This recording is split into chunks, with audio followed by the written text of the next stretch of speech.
Not a single day goes by wherein I don't hear another story or two or 10 of character assassinations and witch hunts and you name it. And all of this just goes to empower the growth of free speech activism around not just the Western world, but the world at large. And as some of you, especially those who've been following me for a while, know, I'm a free speech absolutist for a reason, a whole set of reasons, and I make no apologies for that. And I can see myself losing subscribers sometimes because of that, or being lashed out at. Actually, though, I gotta say, I do get a lot less hate than I would imagine or would have anticipated myself to get, which I don't know. Maybe I'm not bad enough. Am I not evil enough? Like, should I just use a bit more inflammatory language and make fewer logically argumentative points? Is like, well, why don't you hate me, world? Come on, I want to be hated. At any rate, yeah.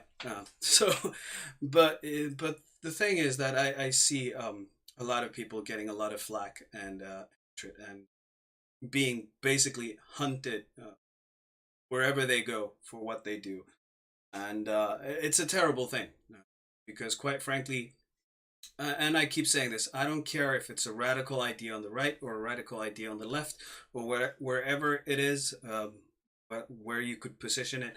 I tend to disagree with all of these crazy radical ideas for obvious reasons as well.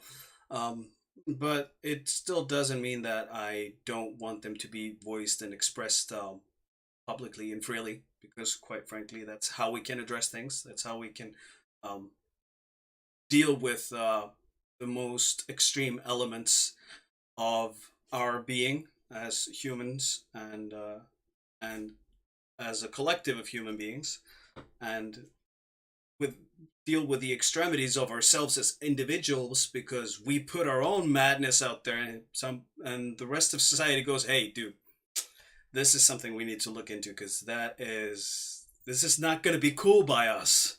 And that's it's important, really. And yeah, hate speech is also very much free speech.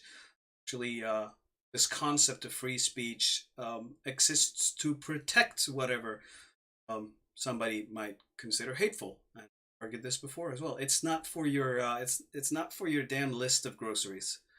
You don't need the First Amendment in the U.S., for example, to write down a list of what you need for dinner tonight and then read that out to someone.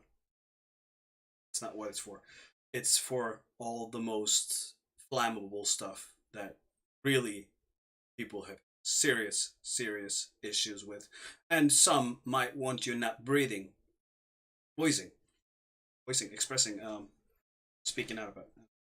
So yeah, and those are the things that, quite frankly, they need to be heard, because once in a blue moon, a voice comes out with something very flammable, and they're right.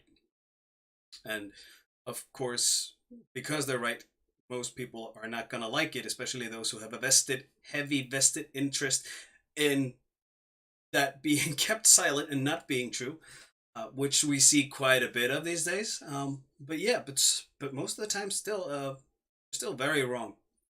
And something crazy somebody says, a lot of the times it is wrong, and the only way that you can actually make it not a threat is to address it in speech, or it becomes something that somebody's harboring inside of themselves for a really long time, and then all of a sudden they lash out and blast out, and it's a carnage of deaths as a result of it. Also not good. But yeah, the two stories that I want to bring in to illustrate some of this here are something that came to me very recently. There's the story of what's her name? Let's see. This drag queen in London, Vanity von Glow, who spoke at the Day for Freedom event a few days ago, like a week ago or so, in London.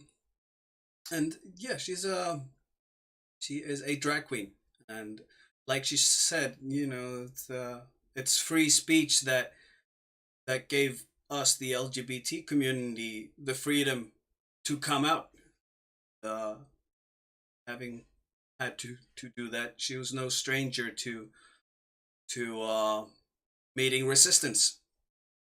She came out and spoke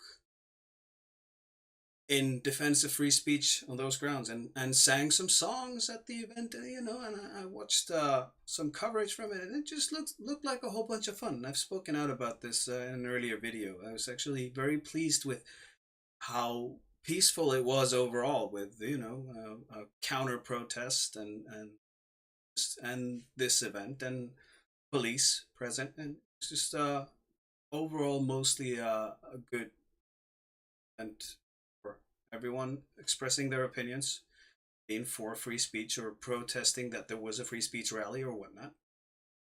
But yeah, following this though, Vanity von Glow has run into a lot of issues. She's being cancelled, or her events and performances are being cancelled, and she's being ousted by the gay and or drag community in London, and it's just it's so heartbreaking, and all of this, turning people into martyrs is just going to fuel. It's definitely just going to empower the voice for free, unlimited speech. But it's still, so tragic to see that people's lives need to be ruined just because they dare to take a stance with something they believe in. And this is the quickest way to create terrorists out of people as well. When they express something, and the only thing you do is to just disenfranchise them even more when they're expressing why they feel disenfranchised in a society to begin with. So yeah, if you take, they already don't like some things about society. You're going to take away their incomes, their opportunities, their relationships and friendships and everything, and leave them just alone, in poverty, and completely um, discredited and disenfranchised as human beings with no way to fend for themselves. If you're pushing these kind of things, you're really you're setting the stage for a horrible ultimatum in your own backyard. So if that's the road you want to go down, feel free, but don't lash out at those people for being the extremists when it's your extremism right now that is setting the stage for something terrible down the road. And then the other story was Marina Markota. I think she grew up lately in the States, or whether she's born in the States of.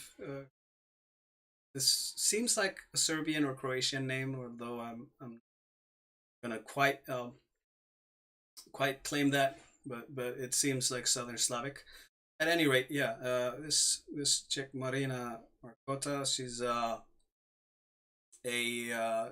stripper, I think, in New York back when Donald Trump started running, and she came out early on as a Trump supporter, and then participated, I think, in the deplorable, or some of these, events around the elections in the U.S. And she's been haunted, and she was chased out of the city actually by her colleagues. I think she moved to DC or something, but yeah, she's now for about 2 or 3 years had to deal with the headache and aftermath of that, running around, and herself being, feeling like she herself is in danger, and her family, and these kind of things. What is it going to solve? That's what I keep asking. What is it? What is this stuff going to solve? What is it going to improve? What is progressive about taking the discourse to this level? And I ask people on both sides that, on right and left. Right now, from what I find, it's almost as if people on the right are more moderate in their ways nowadays than people on the left. And I don't know. I mean, I'm ideologically libertarian, although pragmatic, pragmatically speaking, and being an empiricist first and foremost, and pragmatic. I see the realistic end more towards the monarchical side than rather than a complete ANCAP side. But at any rate, that's me. And coming from the libertarian canon, I some of the most vile spew and criticism I get is often from other libertarians. So I have a lot of libertarians who don't like me, and a lot of leftists and conservatives and whatnot who don't like me. But I also have some people from all these groups who do and don't mind the fact that I speak my own mind, even though sometimes they might agree. Most of the time, most people disagree with me, anyways. Even people who are ideologically should be ideologically close to me, they tend to disagree with me quite a bit because I just see other approaches mostly. But yeah, it's either people can talk or they can't, and either they can handle the fact that somebody else is speaking whose views and words they find completely reprehensible and scary and anything else under the sun. And I hear people out all the time whose views I know, if realized, would be the end of me as a living, breathing human being. And you know, I just sit there and I listen and I take it, and that's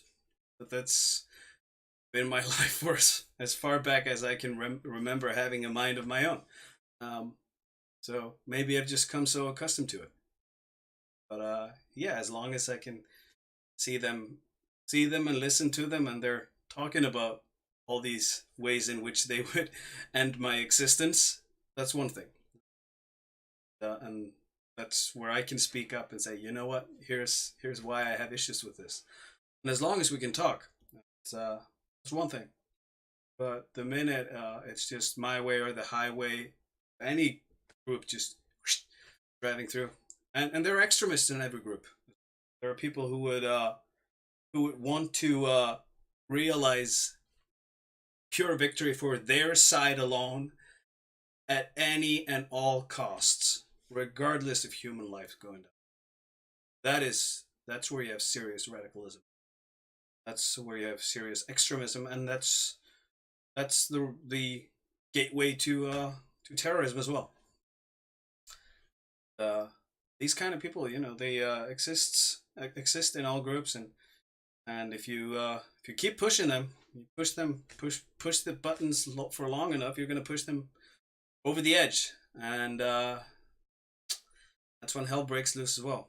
So so yeah, I think anyone willing to have a conversation first, even if it's a very tough and unpleasant conversation, anyone who's willing to have a conversation first, regardless of position or ideology or stance or whatnot, um, those if there's any hope for the world, it's those people, because the you know there's any defense mechanism that pulls the extremities a little bit back, then it's where it comes from, and it's one of the main reason for why I'm on the free speech bandwagon, if you will, because I don't agree with most of what most people who would have anything to say at free speech events would be talking about. But well, I don't know. I might agree with some, but there's no telling. I don't. I can't. If I go to an event and I'm going to hear six people speak, I don't know if I'm going to agree with any one of them.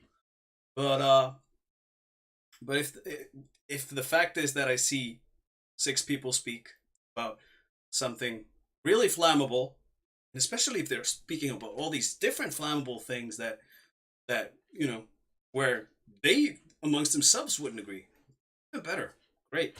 That's that's what I'd love to see. It's actually, a lot of people try and claim that that isn't healthy for some reason, but a gunshot to your face isn't healthy either, and I'd take anything over a civil war, anything over a war in general, because coming from a warrior culture that really knows war as the status quo, not peace being the status quo. It's yeah, you know, if the war is there and it inevitably is in your face and you can't escape it, then yeah, you know, win at all costs. But you know, if you can avoid it, you can avoid a war.